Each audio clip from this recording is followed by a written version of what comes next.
You may say, I got asked a question by John Fain, you vain, you want to get your profile higher. I said, it's a silly question. And the issue is quite simply this, that if I hadn't stood, then Jackie wouldn't have been a councillor. Peter Clark wouldn't have been a councillor. Peter, you know, we're welcome. Come and sit down. We come across. I was just saying, if I hadn't stood for mayor, Clem Newton-Brown wouldn't have been a councillor, but he made a terrible mistake of his preferences to sow. So I should have gone down and filled in the preferences myself. Another one, coming please. We might wait a minute or so, they're still coming. Good. Round them up. Yeah. So I want to welcome you all here. This is our office of Royal Melbourne Research, and we've still got a few more coming. Is that right, Jackie? Well, who knows with these things, Gary? Oh, that's right. No media, I see. But we have our own media, so we have our own media, so we can get as much publicity as we like. So that's no problem. Now, what I want to do is introduce everyone, because Michael O'Brien, who's standing as Deputy Mayor, he was the Major General, and he's a good friend, and he's a great asset to have on the ticket. And then I've got Jackie here, Jackie Watts, and Jackie you all know well. Michael Kennedy, who's been a great help in a lot of issues in the last 3 or 4 years, particularly legal issues. I've had a few court cases, as some of you may have heard. Unfortunately, some I've won, and unfortunately, some I've lost. And Farida Fleming on my right from Carlton, and she's our third person. Now, can we win? Probably. Jackie will win. Probably get 2, may get 3 if we're smart.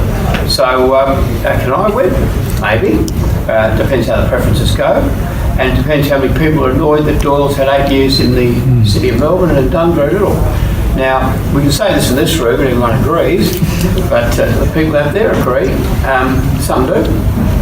Some rather like what he's done. I'm unhappy with what he's done, not only for that reason, but I think he's a bully. He's been outrageous the way in which he's treated Jackie and the council. He should have been brought to task, and he shouldn't have been allowed to stay as mayor on 18 plus occasions. He and his cronies have not been allowed to vote. Now you may say, well, that doesn't matter. There's other people that vote. The fact is there hasn't been a quorum. So on 18 plus times, there's been no vote in the council by the councillors. The decisions have been made by the administration of the council, which is not very good. So that's bad. Come in, please.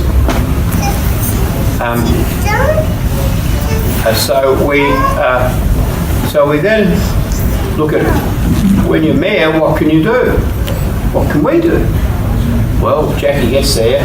She's a great supporter of what we want in Carlton and East Melbourne and South Yarra.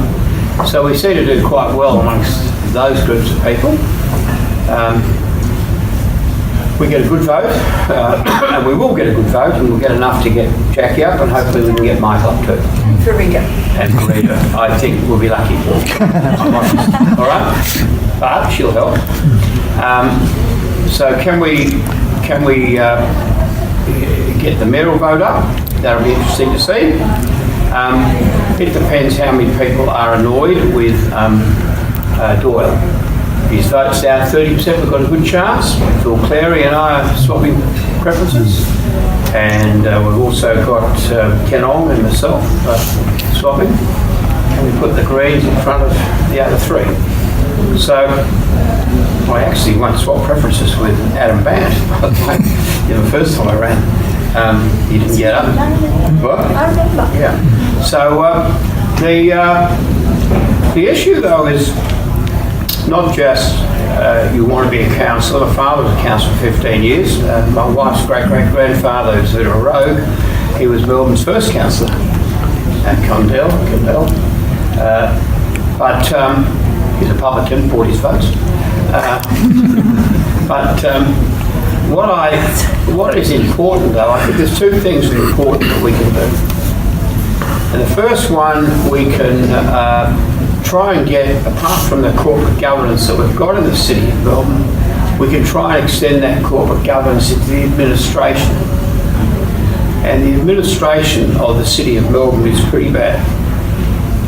And it's very different than when my father was there for 15 years. The council was much more active with the administration, and the council, my father in particular, as he was ex-Melbourne representative, set the tone for the culture of the council. That's before Ron Walker became mayor. So that's one.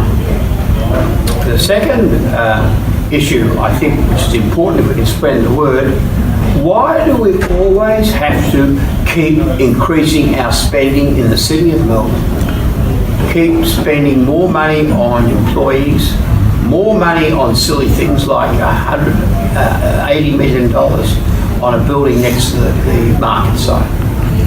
Now, I put it this way, which I say to all my friends in the Labor Party, that we're all socialists because if we pay tax. Come in, Brian, ex-councillor. So I'm just saying, who's a Labor man from the council? I say to my friends in the Labor Party, we're all socialists if we pay tax. The trouble is most people don't pay their full tax. And we have a massive cash economy. So I say we want to make sure if we pay our taxes and our rates that we spend them sensibly. And what we've got with this council is a council with a culture of spending money which has gone out of control. And they think they have to spend the money. Now, I'm not saying don't spend money on garbage collection or making sure the streets are clean or giving the homeless somewhere to sleep or trying to help them, or socially getting the right type of people to work with the homeless or work with the people who are beggars and ask them why they're doing it. Can we get them off the streets? I'm saying, why does the council always have to go off and increase expenditure every year? The answer is it doesn't. So that's my second point. So the two things that I'd like to see the City of Melbourne do, one is get a culture amongst the employees which is more sympathetic towards the electorate and the residents, and secondly, make sure that we don't automatically keep spending money, because we all know in this room we're in for a tough time in Melbourne. And that's because Donald Trump's got it right, Gary Morgan's got it right. There's 20% unemployed out there, not 5. And when you have a massive number of people unemployed or underemployed, you have problems about to happen. Now, I don't say, well, none of us can vote in America, but I don't say Donald Trump's got everything right. But he's got one thing right, and that is he's getting a vote because he's appealing to the people who are nervous about their jobs and nervous about their position. And what we want to be ready in Australia, and in Melbourne in particular, to confront what's going to be a very difficult time as we cut out industry and we cut out jobs, particularly in Melbourne, because the impact of the mining industry is only just starting, but the impact of General Motors and Toyota and people like that, Ford closing their plants hasn't started, and the fall in the global economy, the shrinking global economy is going to mean our tourism market may not be as good as we think it is, and the issue of education, which is one of our big growth sectors in Melbourne, we've got plenty of houses for them to sit in, to live in, will shrink. All right, now that's my only word I want to say, that's why I'm standing, but